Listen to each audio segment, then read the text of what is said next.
As you listen, keep in mind that though this podcast features medical and other professionals and regularly speaks on the topic of psychoactive substances in a positive light, nothing heard here should ever be taken as medical advice or as encouragement to consume any of the substances mentioned, especially the ones that are blatantly illegal in your country of residence. Listen critically and always check in with yourself before acting based on anything you hear or read on the internet.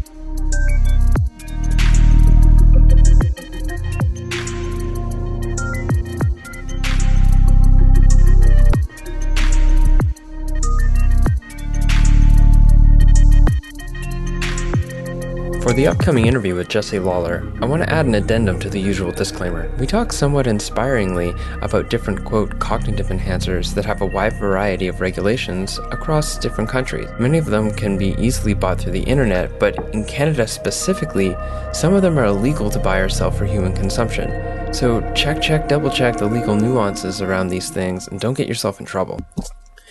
Hello, everyone, and welcome to yet another episode of ATTMind Radio. I'm your host, as always, James W. Jesso, and very excited to bring you another podcast in my winter series. So this week we've got Jesso Lawler. Now, Jesso has run software companies, produced zombie films, achieved, quote, some modest academic accolades, end quote, and has even rode his bike across the United States with no training just because he heard that it was possible. But the reason he is on the show today is because of his work as the host of the rather popular Smart Drug Smarts podcast, which is, quoting the tagline, the podcast dedicated to optimizing your brain with the latest breakthroughs in neuroscience, nootropics, and psychopharmacology. Though alternatively, it's also, quote, the podcast so smart it has smart in the title twice. Anyways, so regardless of Jesse's blatant lack of medical credentials, he is, in my opinion, the man to speak to when it comes to having a high-level conversation about brain optimization while still keeping it mostly in the layman's language bracket. Welcome to the show, Jesso. Hey, thank you so much. Thanks for the introduction. Yeah, typically I say, can I get a bio? And then somebody sends me a short paragraph that's ready to read, and I went online to find your bio, and it's this really long and beautiful adventure. It's like a story. Yeah, I guess my father is an English professor, and he had me writing too voluminous of documents at a young age, so that the habit stuck. But you're probably right. I probably should write up like the one paragraph version. No, it's great. It really gave me an opportunity to be clear on what I was going to say before I say it, because sometimes I got the bio and I read it over, but then don't practice saying it, and it's not in the way that I normally speak, so it comes out a little awkward in the beginning. Right. Yeah, well, cool. No, thanks for having me here. It's quite a pleasure. So I want to jump right into this, and my intention with this podcast is mostly just to have really amazing people who offer new angles to look at the human experience in a way that enables us to be more fully ourselves at any given moment. And one of the ways that I found to do this over the last little while is optimizing my brain function through optimizing my health. And this can lean anywhere from dietary habits, from eating more vegetables to, for myself, getting into things like bulletproof coffee. And then there's this whole other sort of subtopic within this brain optimization through health, and that's through the form of things called nootropics. And this is how I got initially connected to your podcast, is getting really interested in the blend between, I guess, what you could call, or I like to call, applied psychopharmacology, and utilizing substances such as nootropics, which I'm going to ask you about in a second, to modulate the way your brain functions to optimize specific cognitive capacity. Can you tell us what is a nootropic? Yeah, well, even that, as simple as you might think, just like a definition of the word would be, it's actually, it's not, because it's a term that was coined originally in the mid-'60s by a scientist, I believe he was Romanian, who created the first compound that was considered to be a nootropic, something called piracetam. And he sort of said that, in theory, there should be a group of chemicals that would help the brain, and they would meet something like 5 different criteria to be considered a quote-unquote nootropic. And that would be that, I might not have all 5 of them correct, but it's something along the lines of, they needed to help cognitive processes, like basically help you think better, more clearly, more effectively, to be long-term neuroprotective, to help the brain cells, your neurons, survive damage better, whether it's, like getting hit in the head with a hammer or just long-term wear and tear. They needed to not be addictive. You needed to not build up a tolerance to them as you took them. And there was one other thing as well. And basically, like the combination of these 5 things, like if any drug or compound really meets that threshold, it's almost by definition like a miracle drug. It's a really high bar to get over for any compound. But when people talk about nootropics now, especially like sort of in the online world, they hold themselves to a much, much laxer definition. The term that I like to use kind of for clarity, so I'm not saying nootropics and being technically incorrect, is cognitive enhancers. There's a lot of things that we could consider cognitive enhancers that they might do 1 or 2 or 3 of those things, but not necessarily hit all 5 criteria. And I feel like probably 90% of the time now when people talk about nootropics, they're kind of using this laxer definition. So people should just be aware of that. Something like Adderall, for example, is definitely a cognitive enhancer. It's definitely not a by the book nootropic. I mean, it's something that has addictive potential, and there are some physiological downsides people need to be aware of and everything else. So it's sort of a gray and mushy line. And the other thing is that there's lots of different mechanisms of action for these compounds that can have cognitive enhancing effects. So it's not like one particular chemical family that all is shaped the same way as far as like the types of elements and molecules that are involved.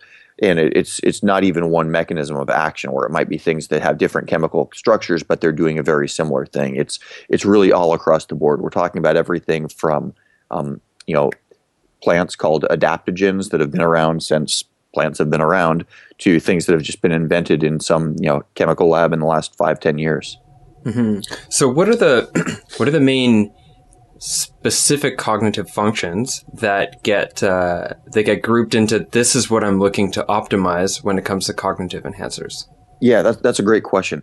Typically, the answer is sort of drugs related to mental focus and sort of cutting out chatter and kind of putting the mental blinders on, so you can really bear down. And the classic example, I guess, is a student who has waited until the last minute to do their term paper, and they want to basically lock themselves in the room for 48 hours and bang out 60 pages of genius something or another. And so to have a compound that would help them, with a combination of things like, sleep avoidance, or at least making sleep voluntary rather than something that you feel like a biological sleep pressure, deep levels of mental focus. So kind of chopping out sort of the little nagging voice that's telling you to check Facebook or get up and go to the bathroom or whatever. And like a deep level of like motivation and interest in what you're working on. And a lot of these compounds, it's funny. It's like, my show is called Smart Drug Smarts, and smart drugs is another term that's kind of thrown around along with cognitive enhancers and nootropics. But as we all know, the word smart, it's one of the first words you learn when you're a little kid, 5 years old, toddling around. But it's actually a really vague term, because there's so many different types of intelligence, everything from mathematical intelligence to social intelligences to musical intelligence. And technically anything that's modulating any of those little intelligence dials might justifiably be considered a smart drug. But the question is, which of those buttons are you trying to push? When most people, I feel like, are first exposed to the concept of smart drugs, the concept that they're exposed to is the ones that are going to increase focus and increase motivation to keep paying attention to whatever it is that you've sort of set your sights on. Mm-hmm. And so if that is a primary goal, like when I think about when I got into using cognitive enhancers, it was being able to sustain long-term focus. And this seems to be at the surface, the most talked about concept around nootropics in the sub communities online is maintaining focus. And I believe I've heard somebody mention this on your podcast about delivery, optimizing delivery functions. So being able to stay attentive, give information, and just be fully dialed into whatever you're doing. But if you're looking at it from this very straightforward way, it can be also much more likely that you'll do things that cut through the forest to get what you want and leave some damaged trees rather than coming around it in a more holistic way. What I guess I have some other questions, but now I'm kind of like really dialing into this question right now is, what do you perceive as the biggest danger people should be aware of, say we'll talk harm reduction around cognitive enhancers. What is the piece of advice you would offer to people in regards to mitigating the dangers that they might expose themselves to in getting a little excited and starting to just try this and that to optimize whatever path through the forest they're trying to cut? Well, I mean, I guess there's a couple of different dangers. One would be with any, chemical substance you're taking, like the physiological dangers. Like, are you going to hurt yourself physically, by taking too much of something? And then the other danger is, you're modulating your mental performance by using some of these things.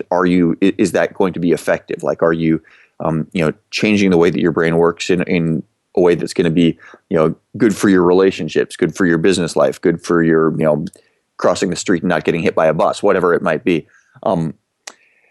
And so those are sort of two separate issues. I'd say for the first one, just making sure that what you're taking is physically safe. I mean, with any compound, I think you want to try to identify what the minimum effective dose is, how little of something that you can take and still feel the desired effect.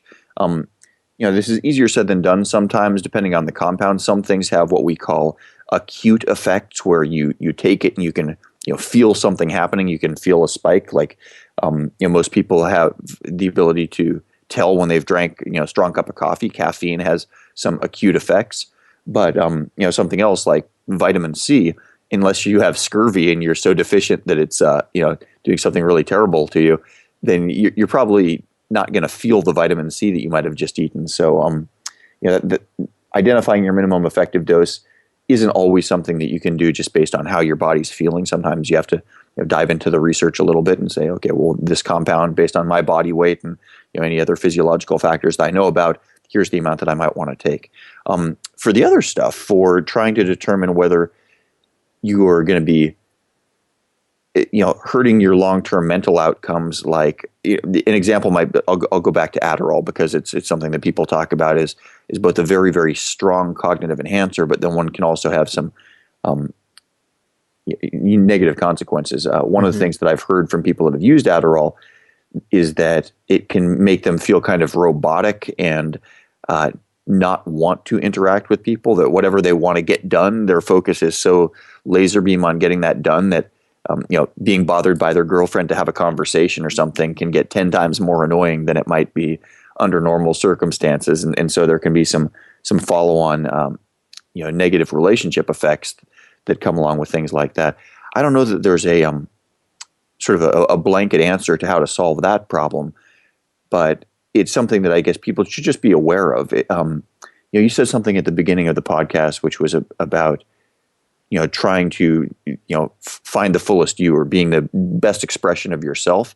And to an extent, I agree with that. I mean, I think that that's a nice goal to have in mind, except that I don't necessarily agree that there is like a platonic version of ourselves that we're shooting for. I think that, as biological beings, as we alter our biology, we are altering who we are, what we are. And it's important to think about, I guess, the trajectory that we want to put ourselves on physiologically as we use some of these things. And also, it just makes sense with anything that's going to alter the way that your brain works is to check in with people that are close to you and say, hey, I've been using chemical X for the last 2 weeks. Have you noticed any changes? I mean, just not that necessarily your best friend's going to always have a perfect dial on you, and but it's interesting to sort of check in.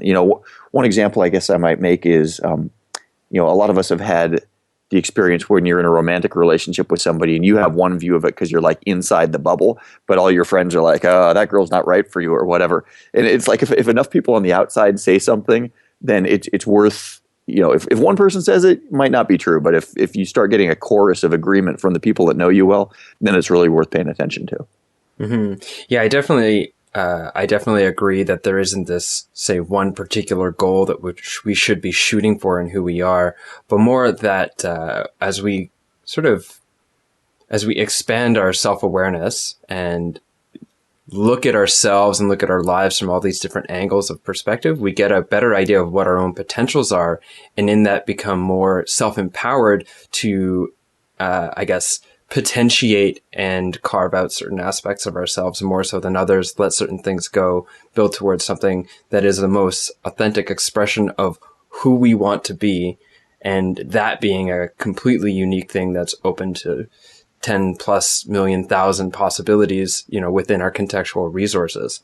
Now, dialing back into the nootropics thing, nootropics can, say, expand our ability to stay focused, retain short-term information, and then dial that short-term information into long-term information more effectively, like chemically, or to have more verbal fluency. And so each of these, say, effects, like more verbal fluency or more ability to stay focused, to learn short-term, to cross over into long-term, these are experiential processes, but they also have neurological connections. There's neurologically things that are happening there. Can you describe some of the major neurological processes that some of these smart drugs or cognitive enhancers are seeking to do in order to obtain the benefits that are most commonly sought after? Yeah, I'll go at a fairly high level here because Great. I'm not a medical doctor, and I also want to make sure that it's I don't just filibuster with big words that people might not remember anyway. But our brains work on the basis of a whole lot of internal neurochemistry, and there are chemicals like dopamine is one that people have heard of. It's a major neurotransmitter that tends to be a motivator and sometimes gives us feeling of reward. So some of the nootropics that enhance focus are really producing a more amount of free-flowing in-use dopamine in the brain, whether that's slowing the amount of dopamine that's taken back up by the neurons after it gets used, or just making it more likely that it's fired out between neurons. That could be one major component. There are some that affect systems called choline.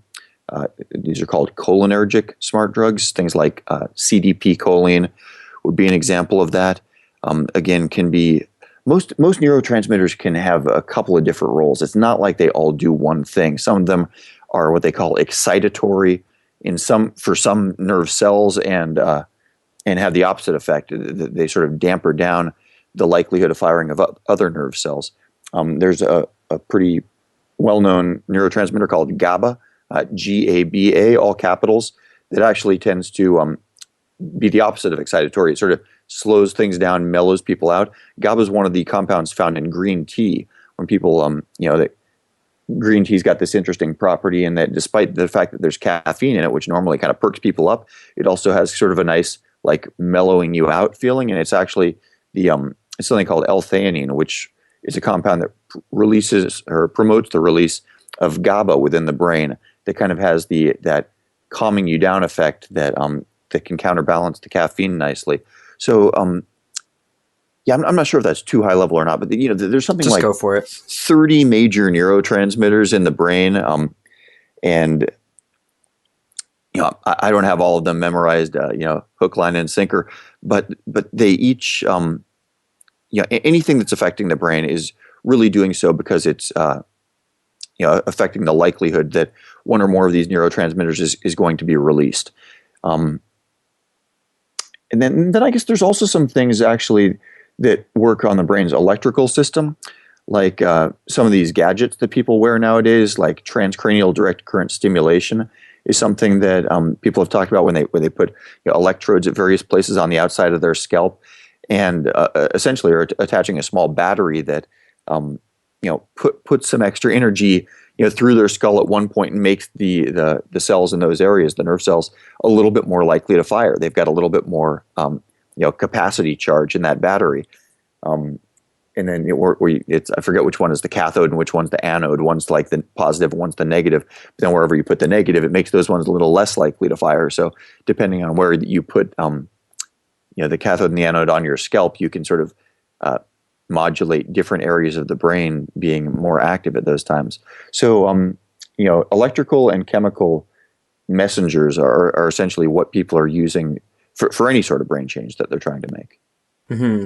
So there's a couple, I want to go a little bit higher end. I recently had the podcast that's going to be releasing very soon. These recordings are being made and then they're not being released for weeks. So to talk about time seems almost like I'm living in an era, I'm living in a reality right now that's not in alignment. Anyway, so I just had somebody on the podcast before you, some period of time, who was talking about ketamine in clinical use. And in that, he talked about ketamine's effect on NMDA receptors, on the production of brain-derived neurotrophic factors. Yeah, BDNF. Yeah, and also its effect on mTOR. Now, he didn't have a full ability to give me the dial on NMDA receptors, but I know that NMDA receptors are one of the things that some cognitive enhancers look to modulate in order to create their effect. Can you talk about NMDA receptors as well as BDNF, AMPA, and any other processes that you feel are that next level from just talking about the neurons themselves or the neurochemicals? Yeah, I don't feel like I'm probably the right guy to do that. I probably will make more mistakes than I won't if I try to go into detail on what different compounds are specifically modulating in the brain. My show is an interview-based show, so I'm interviewing neuroscientists who are the guys that know that stuff, complete chapter and verse. But, for example, AMPA can be one of the main things that can be in like an excitatory system. But yeah, I just really don't want to try to go into like the neuropsychopharmacology because it's not my area of expertise to the extent that I feel comfortable really going into that. Oh, fully. Yeah. Thanks for expressing your boundaries. So then my next question is, what would be in your mind the major players on the nootropic scene? I mean, the chemicals themselves. And of those ones that cognitive enhancers, of those ones that you identify, what are their generally recognized actions pharmacologically and the results that it offers experientially? Yeah. So I mentioned piracetam as sort of the original compound that was said, this is a nootropic. The guy that invented the term nootropics also invented piracetam, which is kind of the great granddaddy of a lot of these chemicals.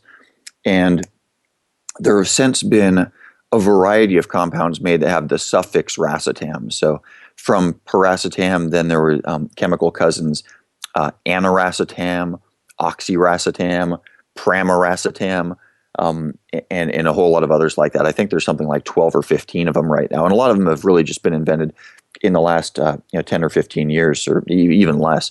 But piracetam has been around for quite a while. It's recognized as a neuroprotective compound. It does tend to make brain cells withstand, chemical damage or electrical damage or any of these things, better than a brain cell that doesn't have access to this. It's been used for a long time for people that are starting to suffer from things like senile dementia or early stage Alzheimer's, and does tend to help those things and like slow the onset of Alzheimer's. And so that's why people have really gotten interested in these compounds. And I guess that's sort of a general theme that's worth talking about, is that a lot of the compounds that people are using now to enhance brain performance, at your age, at my age, were originally developed and tested on people sort of late in life that are starting to really have their brains fail. And, somebody wondered along the way, hey, if this is able to help older brains, I wonder if it's able to help a brain that's, in its cognitive prime. And in a lot of cases, the answer is yes. It's easier to make really significant improvements to something that's failing horribly than it is to make something even better that's working properly. For example, it's like if you're 400 pounds overweight, it's easier to go on a diet and start to lose weight than if you're already at a normal weight and you just want to lose like that last 2 pounds. The last 2 pounds is harder because there's less easy. The easy improvements have already been made, and that's sort of the same thing I think with cognitive enhancing compounds in people that their brain already really has like a problem, like they're starting to build up Alzheimer's plaques within their brain versus somebody who's 25 years old. But the racetams have been shown to be significant as far as improving verbal facility, increasing working memory, kind of how many ideas you can hold in your head at once. And some people have reported perceptual effects from the racetams, like actually colors seeming sharper and things like that. I've never felt that myself, but it is something that you read about and hear about sometimes. The enhanced transfer of things from short-term to long-term memory is something that the racetams have done. Aniracetam in particular has been said to have some mood-enhancing effects. I'm sort of talking about the racetams as a blanket group because they have a lot of overlap, both chemically as far as what their chemical structure is, and also their perceived and reported on effects in the studies that they've done. But there are minor individual differences, and one of the large individual differences. All right, sorry about the technical difficulties there, listeners. I believe we've got it sorted out. Jesse, you were talking about piracetam, its actions, and then you made mention about you were kind of broad generalizing the different racetams, but actually each one has a different nuance of effect, and you were about to go into that. Yeah, I mean, the racetams are related chemicals, and they have a lot of overlap between them. However, there are differences. One of the main differences is literally in how many milligrams of each you take. There are some of them, like I think one of the newer ones called pramiracetam is something like 100 times more potent as far as how many milligrams. So I mean, you wind up taking a very, very, very small amount if you're taking pramiracetam versus the original one, piracetam. People are oftentimes taking multiple grams per day. So I think like 1.6 to 2.4 grams is a pretty standard dose for people. Again, with these things, you want to sort of try to find your minimum effective dose and build up. But one of the interesting things about the racetam chemicals is that they have what's called a loading period associated with them. It's not that you take it and you necessarily are going to get a big effect or a big spike on your first day. Oftentimes, you'll need to kind of build it up in your system for a while. People say 1 to 2 weeks before it sort of reaches whatever threshold point that you'll start getting the effects, and then you can actually back off a little bit and take a little bit less once you've reached that threshold. The racetams are closely enough chemically related that if you sort of reach that threshold point with one of the racetams, you could switch to another one and you don't have to build up from nothing again. Then I guess the differences between the individual racetams and what people might feel perceptually, I found is going to vary pretty strongly, actually, one person to the next. I myself am a non-responder to piracetam. I believe, based on the science, that it's doing beneficial things for me. It probably is protecting my brain and will make me age better and things like that. But I could never feel a distinct effect from it. Whereas aniracetam, which has come to be my favorite of the racetams, is one that I take it and I do sort of feel a spike from it in I'd say like alertness and creativity are the two perceptual feelings that I get with aniracetam, and why that one sort of become one that I've come back to. But different people are going to be different, and if people are wanting to sort of start making a hobby of nootropics or cognitive enhancers, I really think that it does make sense to buy a few different things and try them out individually on different days. See what you feel, see what you notice. Set your timer on your phone or something to like ping you randomly at a few points throughout the day and just check in like, hey, how's my mood? How's my wakefulness? How's my mental clarity? And do a little bit of self-experimentation. Is there an app for that by chance? Like, do you know of any like self-tracking apps that do that kind of stuff? Yeah, well, I think there's actually a bunch of them that, let me, my phone's in the other room, but I can actually go grab it if you want, that you can set for like random timers throughout the day. Like if somebody just types in like random timer app, they're going to get more than one, free download option where you can just say, I want to be pinged at like 5 times throughout the day at random intervals and ask me this question. And then like what that question is could be up to you. It could be, pray towards Mecca or whatever. But if you use it to, check how you're feeling cognitively, then I think it could be a useful little experiment. Well, as I mentioned earlier, I'm currently operating outside of the limitations of real time, so I can get those apps and add them into the show notes later. Excellent. Now, yeah, so you're talking about getting a set of different ones to experiment and check in, like do self-tracking and see which ones are optimizing what in what ways that you're most looking towards cultivating. Now, outside of the racetams, what are some of the other major players? And I think that sometimes, again, like you said, the nootropic, definition is very loose. It's a wide umbrella. Yeah. So, or at least it is as the term is used commonly. But it isn't just necessarily like these racetams, like these new chemicals, but can be, right, like you said, adaptogens or extracts of different plants, or even what we might see as commonplace, such as caffeine. Caffeine is a beautiful, absolutely wonderful. The most widely used psychoactive compound in the world. Yes.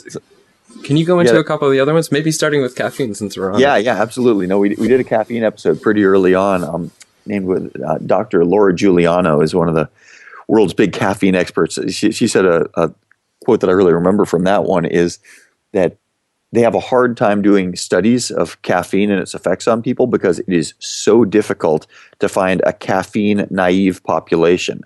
Something like 90% of the adults in the world take caffeine in one form or another every single day. And so the only people that you can find that are, physiologically normal adults that don't have caffeine as a regular part of their diet anyway, so they haven't, built up whatever sort of tolerances or things like that, are people that for whatever reason have decided, I specifically don't want caffeine. And oftentimes that's for a reason like they're people that physiologically respond poorly to it. I mean, there are a few like religious groups, I guess like Mormons don't drink caffeine. So maybe they're doing all their studies on Mormons, but I know that she's had a problem with that specific thing of just finding caffeine naive populations. But yeah, caffeine is a well-known cognitive enhancer, obviously. And yeah, probably wouldn't be considered a nootropic because you do build up a tolerance to it. It can be slightly physically addictive. So it doesn't meet the strict criteria, but it definitely does, perk people up mentally, as we know. Some of the other ones. Wait, before we move on, I want to ask you about caffeine. Now, I know that as you said before, and during that little break when we were not recording, because you made a comment about the question I asked you earlier about wanting to go into high level science, which is that you feel like it's there, but you don't want to go there because you might only be 70% correct, and 70% is not good enough when it comes to dealing with people's brains. And I thought that was a really beautiful quote. But I do want to ask you about caffeine, so stop me if you're not prepared to go there. A couple things that I want to know and that I think are common misconceptions is that caffeine is fundamentally bad for you. People will say, "Oh, I gotta get caffeine out of my life," because it's like saying that that there's something wrong with caffeine fundamentally. Is that true? I think the answer is no, and I think the science is actually coming around to be fairly pro-caffeine as far as having some anti-carcinogenic effects and things like that. But caffeine can be used as a crutch. Caffeine, as we all know, has some effects on sleep. And if people aren't sleeping enough and then using caffeine to give themselves a jolt in the morning and allowing themselves to stay awake longer than they should again, and like it can become a vicious cycle of sleep avoidance that caffeine can sort of enable people. And so to the extent that you're using caffeine as an enabler to cut short the very important biological process of sleep, then caffeine can definitely be detrimental. But I think by itself, caffeine is probably not a problem for most people. Mm-hmm. Now, a couple other questions, and I'm prepared to go places with talking about the neurochemistry, with the caveat that everyone knows, listening to my podcast, that I'm not an expert at all. Kind of like your podcast at the end, the host is just some random guy. So there is a tolerance that builds up to caffeine. And I think I heard this in your episode, that when you first start drinking caffeine, there's no tolerance. Not only do you get the added alertness from adenosine receptors in the brain being blocked from picking up the adenosine, which is a metabolite or catabolite of ATP, which as the ATPs burn, energy is burned. The adenosine, it creates sleep pressure as it binds to the receptors, and then caffeine blocks those, and then so caffeine is blocking sleep pressure from taking place. But that also in the beginning, there's this norepinephrine response as well, right? Which can makes your heart race and things like that. Yeah, but that after a period of time, the tolerance, there's a certain period of time that the tolerance can be completely removed and you can enter back in as if you're fresh. Is that the case? If I remember correctly, I think she said that for most people, it's about a 3-week period between when you drink your last drop of caffeine or whatever, and when you're essentially a caffeine virgin again. And that I think it was at least as far as the cognitive effects. I don't remember if this is true with the physiological effects, like racing heart and things like that. That we're all just 3 weeks away from being completely clean of caffeine. They say like once you're an alcoholic, you're always an alcoholic, and it's like once you're a caffeine addict, you're not necessarily always a caffeine addict. It seems like your body can actually reset itself pretty quickly. I mean, 3 weeks isn't that long.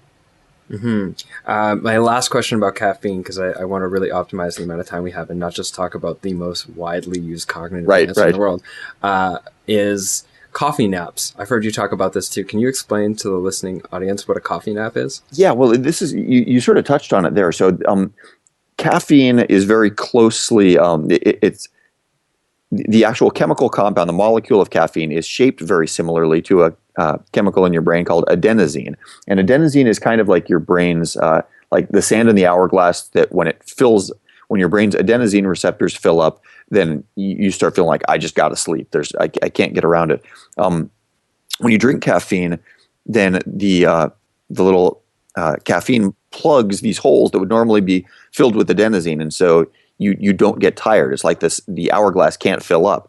And so anyway, the idea with a coffee nap is that it takes about 20 minutes from the time you drink a caffeine-containing beverage until it actually makes its way into your bloodstream, crosses the blood-brain barrier, and starts having its effects. So if you take a nap, you guzzle some coffee, you take about a 20-minute nap. During your nap, the adenosine kind of pops out of its receptors in your brain because you're doing what your brain wanted. You're sleeping. So it's like you're emptying the hourglass. And then just about the time that you wake up from your nap with all your adenosine receptors open is when your body's getting flooded with the caffeine that you drank in your bloodstream. And so the little lock and key mechanisms all fill up with caffeine rather than adenosine. So it's kind of a double whammy to keep you from feeling that sleep pressure for quite a while afterwards. So it's kind of a cool little biological hack to really stay quite mentally sharp for a few hours. Okay, cool. Thanks. Can you continue on your journey there of discussing some of the other commonly known the major players in the cognitive enhancing scene? Yeah. So one of the ones that people talk about a lot is modafinil, and then it's got some sibling chemicals, armodafinil and something called adrafinil. Adrafinil is actually a chemical precursor to modafinil. So as I understand it, if you eat adrafinil, it gets broken down to modafinil inside your body. There's just a little bit more wear and tear sort of on I believe it's your liver that does that breakdown process. So it's a little bit less efficient. Armodafinil is a slight chemical tweak off of the original modafinil compound. And both these things are wakefulness promoters. They seem to have some effects on the dopamine system. They're, I guess as far as like the feelings of it, people have described modafinil as being like the baby brother of Adderall, as far as kind of putting the mental blinders on, helping a person focus and sustain that focus for a long time, but not being quite as aggressive as something like Adderall. And again, all these things are dose dependent, so you could probably modulate the doses of either of those things to get even more similar effects. But Adderall is a prescription, or both Adderall and Modafinil actually are prescription compounds. So these aren't things that you're going to be able to go down to your local GNC and buy over the counter. But it's pretty widely prescribed. Modafinil was originally put through the FDA as something for anti-narcolepsy.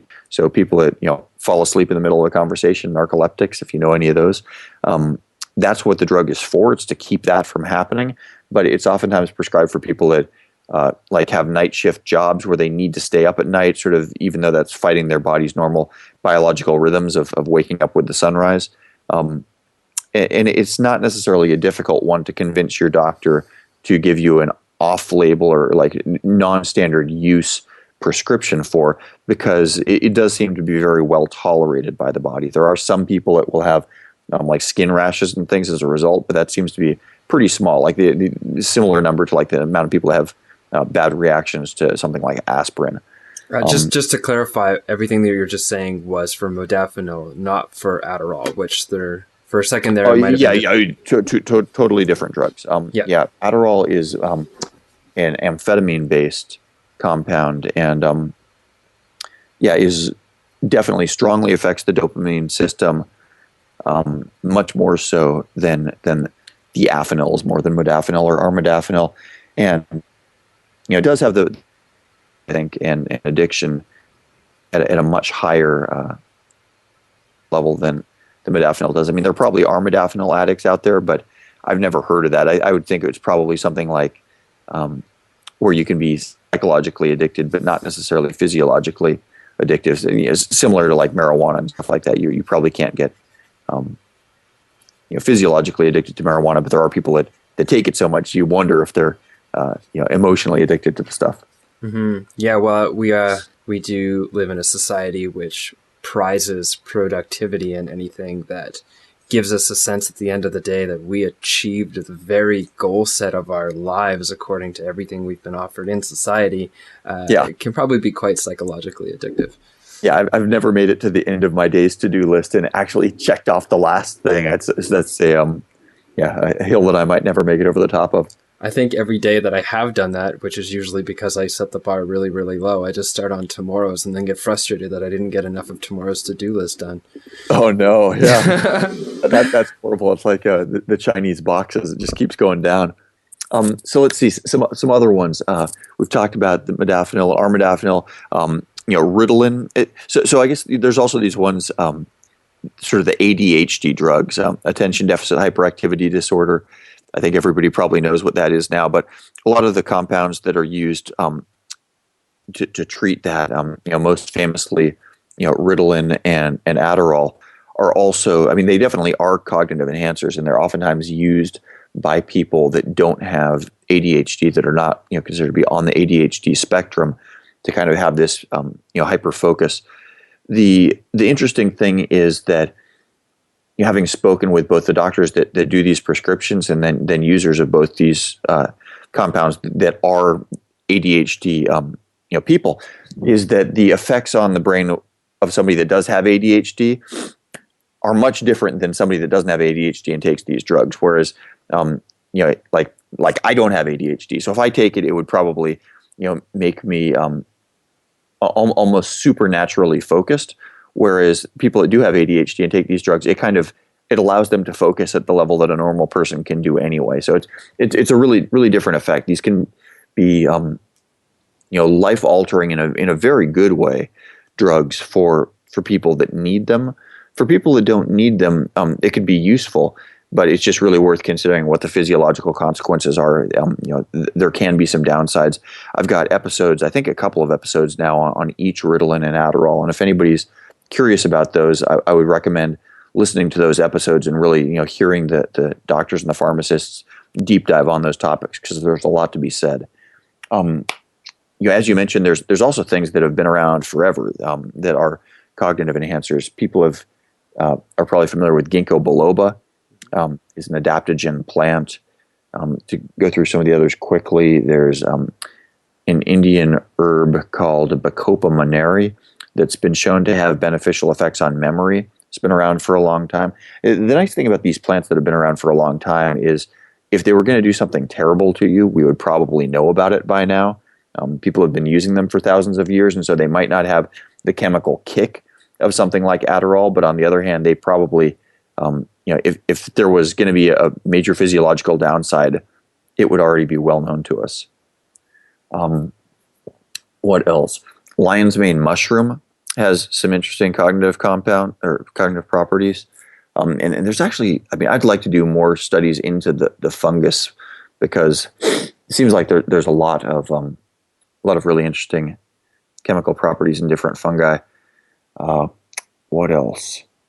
Rhodiola rosea is another really interesting adaptogen plant. And by the way, this term adaptogen, it's sort of an umbrella term for these plants and fungal life forms that have a lot of different active ingredients in them. And it's not like Ritalin or the chemical name methylphenidate. It's like it's exactly one molecule, and it's a well-known process.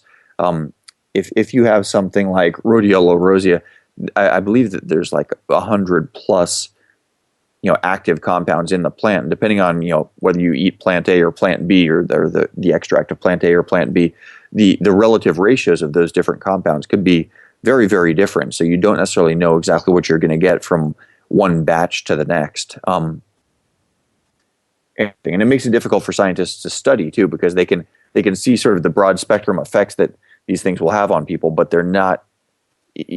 Sometimes the research just hasn't been done to know what the one chemical compound within this bouquet is that's actually having the effects.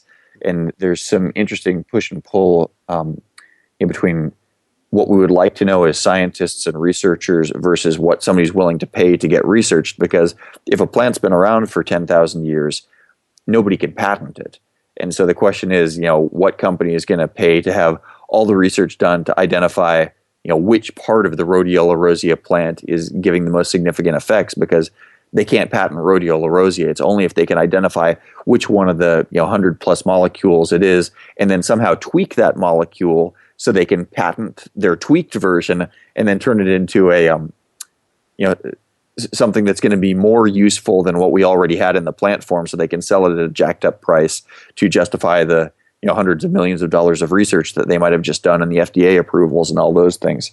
So it's interesting. There's sometimes not as compelling of scientific studies behind the the plants and the things that we've had forever, which doesn't mean that there's not really a lot of good to be gained there. It just means that there's not the right financial incentives in place for people to do the work and prove some of the benefits that might exist.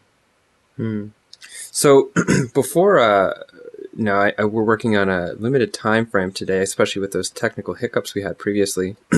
Before we end the interview, I got Skyped while we were actually the other person asked to push back 15 minutes, so we've got a couple of extra minutes. Oh, great! Because I really want to ask you about something else, which is that.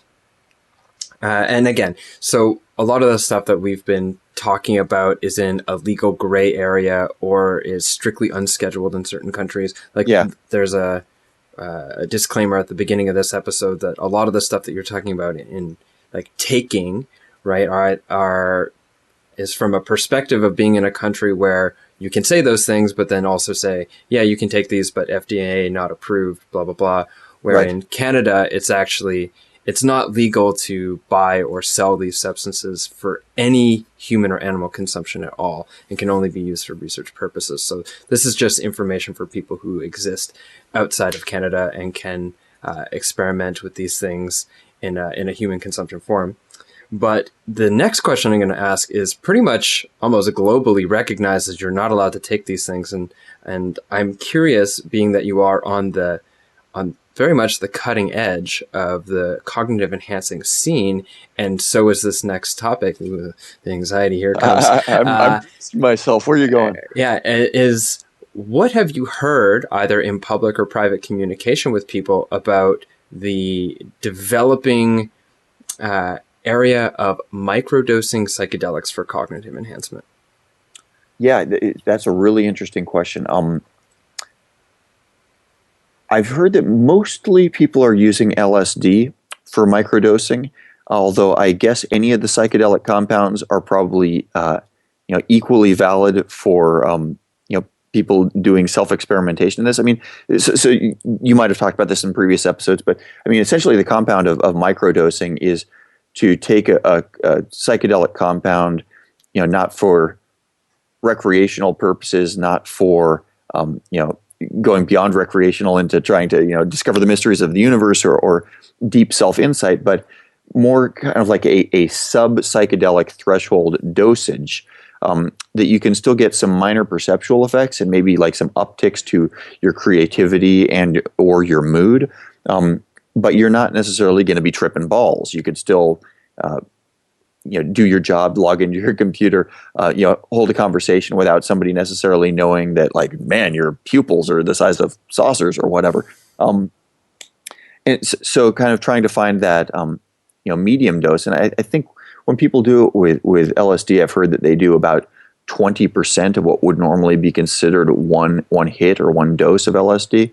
I hear it. Well, it depends on the dose, because some people might, commonly it's purchased in tabs, right? Small square pieces of blotter paper. Right. And then those tabs can range anywhere from 90 micrograms to 250 micrograms, and 1/10 of a tab at 90 micrograms is a big difference. It's very different. But what I've heard for LSD is it's about 10 to 15 micrograms that people are looking to microdose with.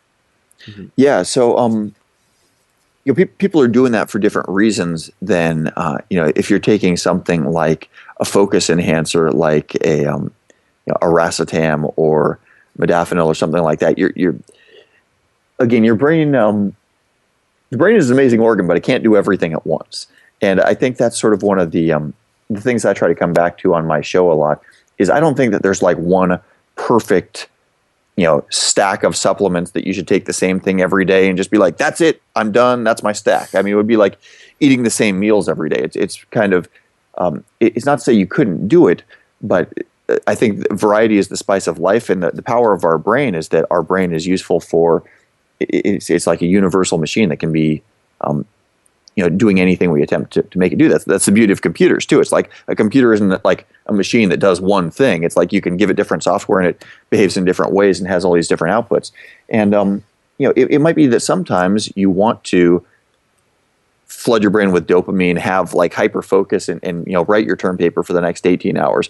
And it might be that other times you want to really be interested in your relationships with people and just sit and have a long conversation. Maybe for somebody like that, like MDMA might be like the brain drug that you want to take at that moment. And if you're looking to be hyper creative, then I think that probably a lot of the psychedelic compounds could be really useful for that. I mean, they do seem to be creativity encouraging and allowing different cross chatter between different areas of the brain that wouldn't normally be taking place.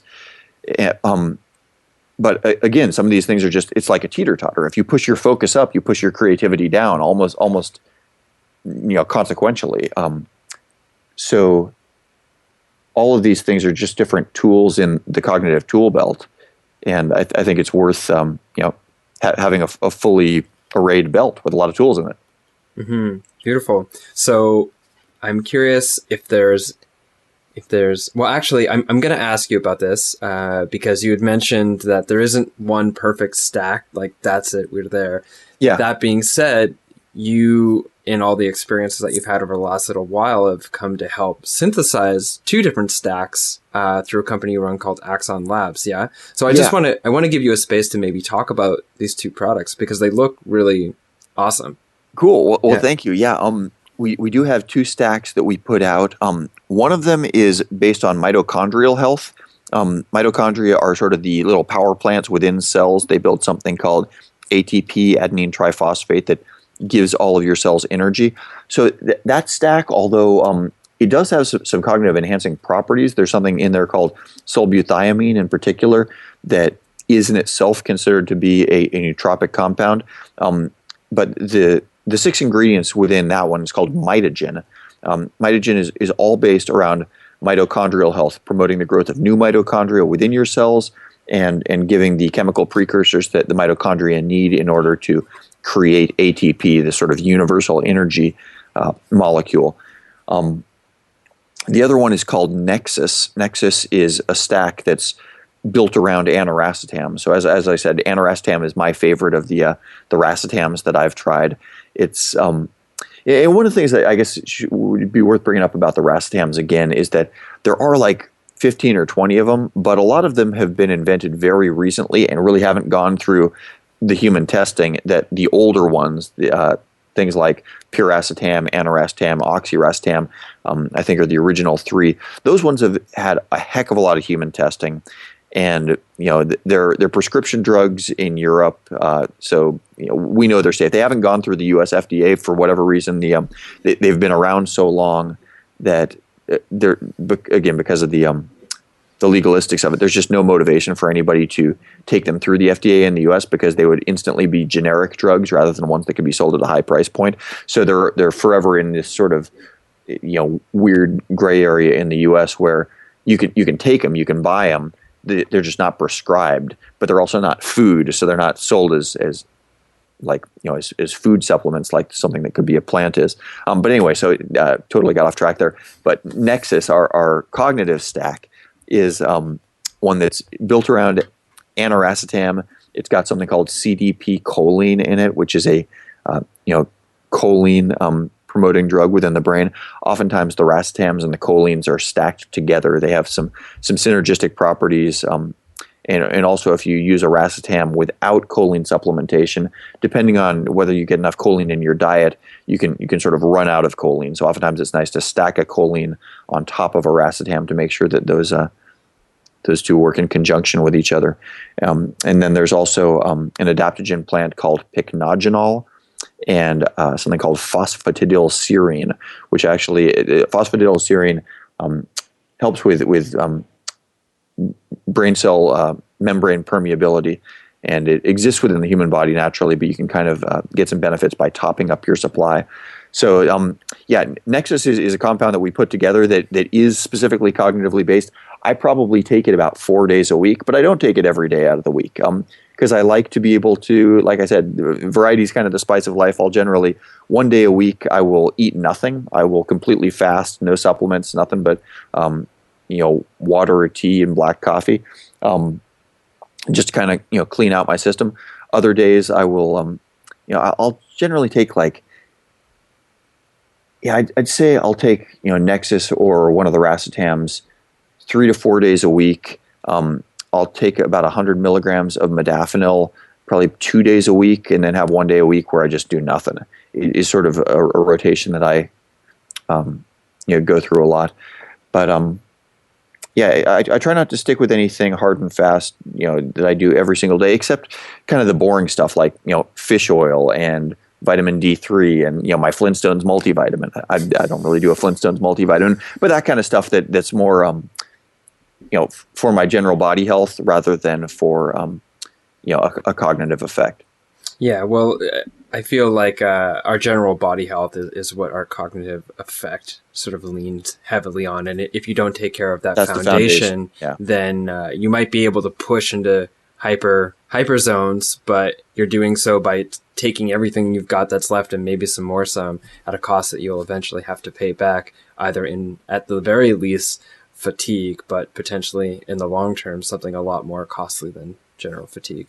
Yeah, I mean, I think that's sort of one of the main things that people want to look for when they're looking at something that they would really consider, a cognitive enhancer. Is it should push you above your baseline as far as where your mental performance is, but you don't want to see yourself dropping way down below your baseline in order to kind of reestablish equilibrium. There are a lot of the recreational drugs that you can flood your brain with serotonin and feel great, but then you have sort of the major downswing after that where it's kind of like you squeezed everything out of the sponge and the sponge needs to slowly reinflate before you feel normal again. I find that kind of scary. Or basically, I'm just not willing to pay that price. Like I don't want to feel good at the expense of feeling bad later. That seems like just not a trade that I'm willing to make. I know that some people are, but I like things that kind of bring you in for more of a smooth landing back towards your baseline. Mm-hmm. Yeah, I agree. I think that when we're seeking these highs and paying the lows, that has a long-term effect on the body. And I think about doing my best at, 30 years old, really hyper-focused on entrepreneurship, to also from time to time remember the Tao as well. So I wanted to just touch on this MDMA thing that I think is very interesting, because I've done a lot of research on it recently, in the highs and lows, which is that when you take the MDMA, there's a site that opens for the transport of serotonin, right? Yeah. That when you take MDMA, it gets in there and just like opens the doors and says, "Come on in, everyone! Like, let's get crazy." But then there's this hierarchy, which is that this site will let through certain things, but it has affinity for more things than other things. So there's a really high affinity for MDMA. And then once MDMA is there, it opens it up and lets the serotonin through, which is next. And then serotonin, there's also melatonin.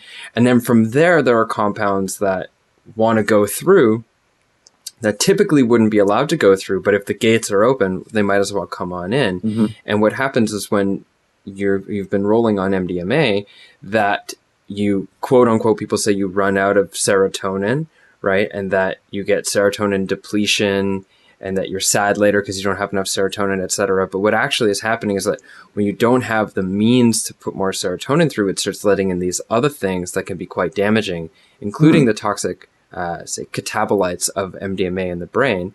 And it causes oxidative stress on the brain, which creates a neurotoxic effect. And that what people are experiencing when they're coming down, like the come down is actually your brain trying to heal from a toxic effect that could have been mitigated by supplementation that enables there to be an ongoing presence of serotonin to go through the receptor sites until it closes down, the opening that MDMA catalyst closes down, so that there isn't as much oxidative stress, as well as lots of antioxidants, specifically brain antioxidants like alpha-lipoic acid. And I recently watched a self-experimentation video online from a guy named, I don't know his name, but his thing is called Psychedelic Substance, and he does all these experiments. And one of them was, if you take piracetam, will that remove the MDMA come down? And he has this whole video on his self-trial of long-running piracetam, and then him taking the MDMA, and then him checking in multiple days later, like, how do I feel now? And his result was that, as far as he could tell, there was absolutely zero negative come-down effect from having piracetam, a regularly stacked presence of piracetam throughout the course leading up to, during, and then after his MDMA roll. That's fascinating. Really interesting. Huh. Mm-hmm. Cool. I'll actually, I'm going to link that in the show notes, and I'll send it to you because I imagine you'll find it quite interesting to watch. Yeah, absolutely. Yeah, I've never done MDMA myself. I've always been a little bit skittish about that one, but that's definitely really interesting. One of the things, we did an episode, you've probably talked with the guys from MAPS. Coming up very soon, actually. Yeah, Mark Hayden from MAPS Canada very soon. They're great. One of the things that was mentioned in that is that a lot of the things that people, when they think they're taking MDMA, if they've gotten it on the street, it's oftentimes just not. It's not the right chemical compound at all, or it's cut with so much other stuff that, that's just the problem with the way the drugs are handled, in most of the world. Is the problem with prohibition. Because it's underground, you don't really know what you're getting, which is just, it's crappy. It makes a bad situation worse. Mm-hmm. So, is there anything that you would like to offer the listeners before we leave, not including your website and contacts, which I'll ask you about again in the end, but is there anything from the course of this interview that you feel like you'd really like to accentuate here at the end for people to take home with them? I guess, I sort of made the point earlier, but I'll say it again, is that your brain is a machine that can do a bunch of different stuff. But the one thing it can't do is it can't do everything at once. It's like you can't optimize in all directions simultaneously. And so I think the value with any of these chemicals that modulate the brain is just to know, what they do, and specifically what they do for you, because some of these things are going to vary person to person at a pretty high level. I don't know if that's genealogy. I don't know if it's the other things in their diet. I don't know, and it might be a combination of all those. But to the benefit, I think, is sort of building out your tool belt, knowing, this effect or this intervention is going to have, these results for me, and just sort of being able to dial in your daily behaviors based on that. Mm-hmm. I do have actually one more question, and hopefully it's a short answer question, but for you personally, what's the point of all this? Why are you working with cognitive enhancers?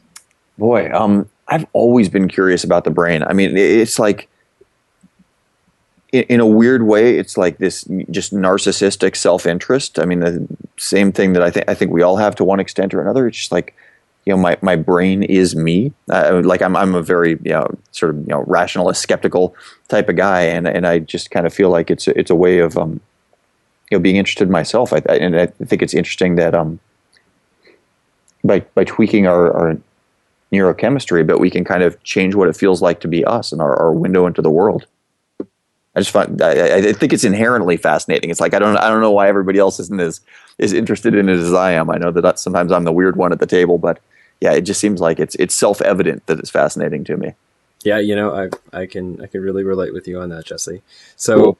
What links would you like to leave people with in regards to getting in contact with you, including your podcast, Axon Labs, anything else? Yeah, well, my podcast is called Smart Drug Smarts, and if you Google Smart Drug Smarts, you'll probably find us pretty easily. It's a weekly podcast. We come out on Friday. We just topped 100 episodes at the time of this recording. So we got a bunch of stuff now. We have episodes on a lot of the sort of the major chemical compounds that people might be interested in with experts in those areas. And then like you mentioned, we started a company a little while ago called Axon Labs that has a couple of stacks for sale.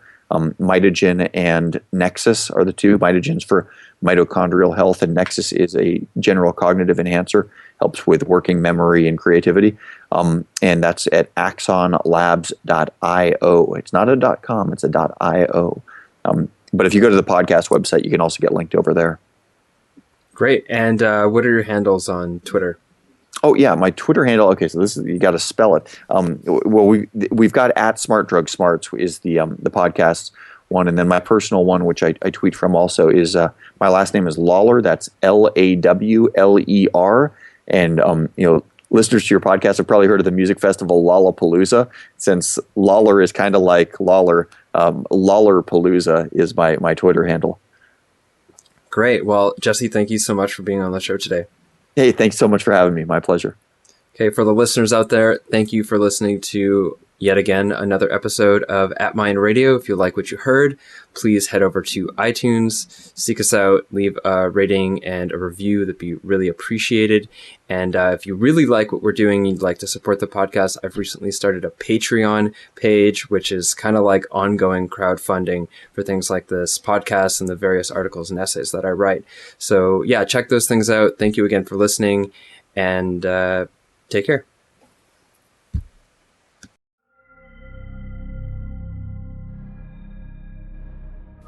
Hey everyone, James here. This podcast and all of my writing is a passion project and brought to you by, well, you. If you believe in the value of what I'm offering, there's a few ways to support, such as following me on social media like Twitter or YouTube, or even just by telling a friend. Word of mouth goes a long way. If you really like what I'm offering and want to bring your support to the next level, please consider donating to the podcast via PayPal or Patreon, or you could buy a copy of one of my books. Head over to jameswjesso.com/support to find out more details. And thanks. If it wasn't for you, I couldn't do what I do.